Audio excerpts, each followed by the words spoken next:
বিসমিল্লাহির রহমানির রহিম। আজ 17 নভেম্বর 2025 একটি গুরুত্বপূর্ণ বিষয় নিয়ে আমি আপনাদের সামনে হাজির হয়েছি। ইতিহাসের পিছনের দিকে যাচ্ছি।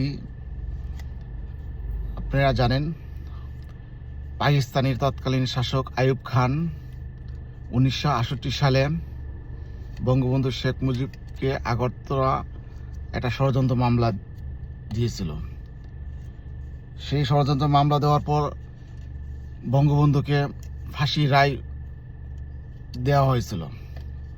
তার পরবর্তীতে কি হয়েছিল, 1969 সালে গণ অভ্যুত্থানের মাধ্যমে তৎকালীন স্বৈরশাসক আইয়ুব খানের পতন হয়েছিল।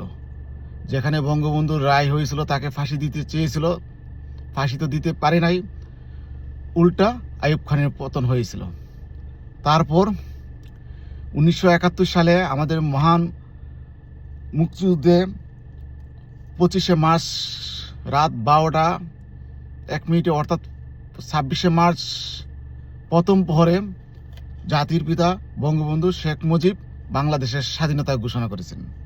ঘোষণা করার ঠিক কিছুক্ষণ পরই পাকিস্তান মিলিটারি বাহিনী বঙ্গবন্ধুকে তার নিজ বাসভবনে ঢাকা থেকে তাকে গ্রেপ্তার করে করাচিতে নিয়ে যায়। করাচিতে নিয়ে যাওয়ার পর দীর্ঘ 9 মাস রক্তক্ষয়ী সংগ্রামের বিনিময়ে আমরা স্বাধীনতা পেয়েছি। তো তখন কি হলো, 1971 সালের ডিসেম্বরের 4 তারিখ পাকিস্তানের তৎকালীন স্বৈরশাসক ইয়াহিয়া খান বঙ্গবন্ধুকে ফাঁসির রায় দিয়েছিল। তার সাব জেলের পাশে কবর খোঁড়া হয়েছিল, তাকে ফাঁসি দেওয়া হবে। তখন বঙ্গবন্ধু বলেছিলেন, আমার মৃত্যুর পরে আমার লাশটা আমার বাংলার মাটিতে পৌঁছায় দিও। তিনি আরেকটা কথা বলছিলেন যে আমি বাঙালি, আমি মুসলমান, আমি মানুষ একবার মরে বারবার মরে না। সে পাকিস্তানি শাসক গোষ্ঠী বঙ্গবন্ধুকে দুইবার ফাঁসি দিতে চেয়েছিল, তারপর তারা ফাঁসি দিতে পারে নাই। আজকে আমি যে কথাটা বলতে চাইছিলাম, আজ 17 নভেম্বর আপনারা জানেন, বাংলাদেশে 5ই আগস্টের পরবর্তীতে যে সরকারটা একটা জঙ্গি অভ্যুত্থানের মাধ্যমে অবৈধভাবে জঙ্গি, খুনি, সন্ত্রাসের গডফাদার, ফ্যাসিস্টের গডফাদার, সুদের কারিগর খুনি ইউনূস অবৈধভাবে ক্ষমতার মসনদ দখল করেছে, বাংলাদেশের স্বাধীনতা বিরোধী, মহান মুক্তিযুদ্ধের বিরোধী, এদেশের ভূখণ্ড নিয়ে যারা ছিনিমিনি খেলে 71-এ যে পরাজিত শক্তি জামাত বিএনপিকে নিয়ে তারা ক্ষমতার মসনদে বসে আছে। সেই অবৈধ খুনি সরকার, সে অবৈধ ক্যাঙ্গারি কোর্টে আজকে একটা অবৈধ রায় দিয়েছে, যে রায় সম্পূর্ণ একটা ক্যাঙ্গারু, একটা প্রহসন, যার কোনো ভিত্তি নাই। আপনারা দেখেছেন যে রাষ্ট্রপক্ষের আসামি পক্ষের যে আইনজীবী নামটা হইল আমির হোসেন, মানে আপনি তার বিবৃতি দেখলে আশ্চর্য হবেন। আমির হোসেন, সে আসামি পক্ষের আইনজীবী, অর্থাৎ শেখ হাসিনার আইনজীবী, সে হাসতেছে, সে বলতেছে যে আমার আসামি খালাস পেলে খুশি হতাম, অথচ সে হাসতেছে। তাহলে এটা থেকে বোঝা যায় যে এই যে মামলাটা সম্পূর্ণ প্রহসন, একটা মিথ্যা বানোয়াট, একটা ভিত্তিহীন। আর এই যে তথাকথিত জঙ্গি আন্দোলনের সময় এই যে তারা এই বিএনপি, জামাত, এই জঙ্গি গোষ্ঠী 7.62 স্নাইপার দিয়ে তারা গুলি করেছে, এটা প্রমাণ পাওয়া গেছে। কিভাবে? খুনি ইউনূস শপথ নেওয়ার পরে ওই সময় যে স্বরাষ্ট্র উপদেষ্টা ব্রিগেডার শাখাত হোসেন, উনি নিজে বলেছে 7.62 এটা কোনো প্রশাসনের না, এখানে পুলিশ, সেনাবাহিনী, র্যাব কারোর হাতে ছিল না, এটা বহিরাগত থেকে। তা থেকে বোঝা যায় যে এই আন্দোলনকালে সেই জঙ্গি গোষ্ঠী তারাই 7.62 দিয়ে সাধারণ ছাত্র, সাধারণ নিরীহ মানুষের উপর গুলি করেছে।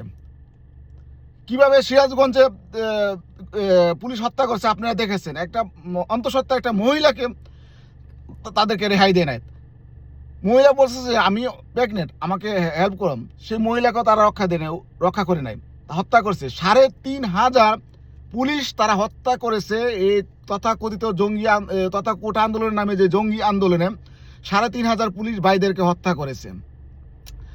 তারা বাংলাদেশে প্রত্যেকটা কারাগারে ভেঙ্গে সন্ত্রাসী কয়েদিকে ছেড়ে দিয়েছে এবং যে অস্ত্র গোলাবারুদ সেগুলো লুট করেছে প্রত্যেকটা জেলখানা থেকে।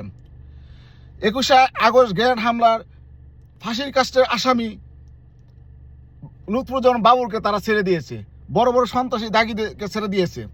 এটা সম্পূর্ণ একটা মেটিকুলাস ডিজাইনের মাধ্যমে বাংলাদেশের স্বাধীনতার সার্বভৌমত্ব ক্ষুণ্ণ করার জন্য, বিদেশির হাতে এই রাষ্ট্র তুলে দেওয়ার জন্যই এই ষড়যন্ত্রের পায়তারা। তো আমি বাংলার মানুষকে, আওয়ামী লীগের কোটি কোটি নেতা কর্মীদেরকে বলবো, আপনাদের কোনো ভয় পাওয়ার কোনো কারণ নাই, হতাশ হওয়ার কারণ নাই। কারণ এই রায়, এটা প্রহসনের রায়, এটা মিথ্যা বানোয়াট। এই রায় নিয়ে কোনো উদ্বিগ্ন হওয়ার কিছুই নাই। গণতন্ত্রের মানুষ কন্যা শেখ হাসিনার প্রতি আস্থা অবিচল রাখুন। উনার নেতৃত্বে, গণতন্ত্র মানুষ কন্যা দেশরত শেখ হাসিনার নেতৃত্বে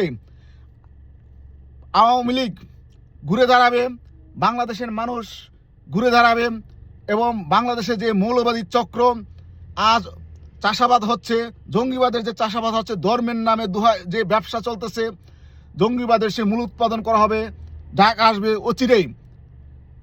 যার যার কিছু আছে নিয়ে, তাই নিয়ে এখন আমাদের প্রস্তুত থাকতে হবে, আমাদের সজাগ দৃষ্টি থাকতে হবে, মাঠে নামতে হবে। এখন আমাদের আর বসে থাকার কোনো সুযোগ নাই। এই জঙ্গি গোষ্ঠী মৌলবাদীদেরকে বাংলার মাটি থেকে উৎখাত করতেই হবে, এছাড়া আর কোনো উপায় নাই। তাই আপনারা সবাই শান্ত থাকুন, সতর্ক থাকুন। তাদেরকে আমাদের এখন মোকাবেলা করতে হবে সর্বশক্তি দিয়ে। এখন আমাদের আর কোনো আপোষ নাই। এখন আমাদের যুদ্ধের ময়দানে নামতে হবে। ১৯৭১ সালে বঙ্গবন্ধুর নেতৃত্বে আমরা পাকিস্তানিদের পরাজিত করেছি সশস্ত্র সংগ্রামের মাধ্যমে। এবার ৭১ যে পরাজিত শক্তি, যে সহযোগী বাংলাদেশ বিরোধী যে জঙ্গি মৌলবাদী জামাত, হিজবুত তাহিদ এবং তাদেরকে সহযোগিতা করছে যে বিএনপিকে বাংলার মাটিতে গণতন্ত্রের মানুষ কন্যা দেশরত্ন শেখ হাসিনার নেতৃত্বে যে যুদ্ধের ডাক আসবে, সেই যুদ্ধের ডাকে যার যার অবস্থান থেকে আমাদের ঝাঁপিয়ে পড়তে হবে। তাদের মূল উৎপাদন করতে হবে। এই জঙ্গিবাদ থেকে বাংলাদেশকে রক্ষা করতে হবে। এ বাংলাদেশ বঙ্গবন্ধুর বাংলাদেশ, এ বাংলাদেশ আওয়ামী লীগের বাংলাদেশ, এ বাংলাদেশ গণতন্ত্রের মানুষ কন্যা জননেত্রী দেশরত্ন শেখ হাসিনার বাংলাদেশ। ১ ইঞ্চি মাটি কোনো প্রভু বিদেশি শক্তিকে আমরা ব্যবহার করতে দেব না। কোনো মৌলবাদী জঙ্গিবাদী আস্তানা বাংলার মাটিতে হবে না। ১ ইঞ্চি মাটি তাদেরকে ছাড় দেওয়া হবে না। তাদেরকে কবর থেকে হইলেও খুঁজে বের করা হবে। এই মৌলবাদী জঙ্গিবাদী স্বাধীনতাবিরোধী জামাত, শিবির, বিএনপি আস্তানা বাংলার মাটিতে হবে না। তাদেরকে বাংলার মাটি থেকে উৎখাত করবই দেশরত্ন শেখ হাসিনার নেতৃত্বে। তাই আমি বলবো, শেখ হাসিনার পথ ধরো, বাংলাদেশ রক্ষা করো। শেখ হাসিনার পথ ধরো, জঙ্গিবাদ মুক্ত করো। হটাও জঙ্গি খুনি জামাত বিএনপি, বাঁচাও দেশ। দেশরত্ন শেখ হাসিনার নির্দেশ, এ হোক আমাদের শপথ। জয় বাংলা, জয় বঙ্গবন্ধু, জয় শেখ হাসিনা।